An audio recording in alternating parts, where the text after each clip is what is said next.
අද අපි ඇවිල්ලා ඉන්නේ රාජකීය රෝහලක් ළඟ තියෙන ලංකාවේ මුල්ම දෙල්ගස බලන්න. 1600 මැද භාගයේ ලන්දේසි පාලන යුගයේ නිර්මාණය වෙච්ච රාජකීය හොස්පිටල් එකක්.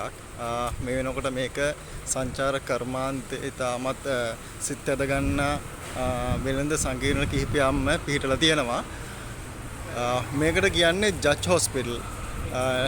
ගාල්ලේ කොටුවට එනවා නම් ගාල්ලේ කොටුවේ උසාවිය පහු කරගෙන ලයිට් හවුස් එක පැත්තට එනකොට තමයි මේ ජජ් හොස්පිටල් එක බලා ගන්න පුළුවන් වෙන්නේ. විශේෂම දේ තමයි මේ ජජ් හොස්පිටල් එකත් එක්කම තියෙන ලංකාවේ පළවෙනි දෙල් ගස. අපි යමු බලන්න.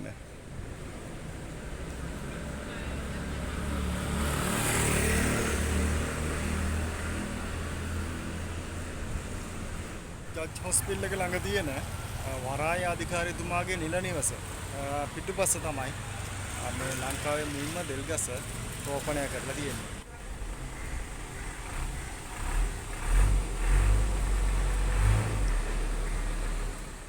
වසර 250 300ත් අතර කාලයක් මෙම දෙල්ගස පැරණි බවත් අදටත් මෙම දෙල්ගස හොඳින් පලන දරන බවත් ගාලු පුරවැසියන් පවසන. ඒ වගේම තමයි විශේෂ අවසරයක් ඇතුව තමයි මේ දෙල්ගස බලන්නට හැකියාව ලැබෙන්නේ. ගාල්ලේ කොටුව බලන්න එනවා නම් මේ රාජකීය රෝහල සහ ලංකාවේ මුල්ම දෙල් ගස බලන්න අමතක කරන්න එපා.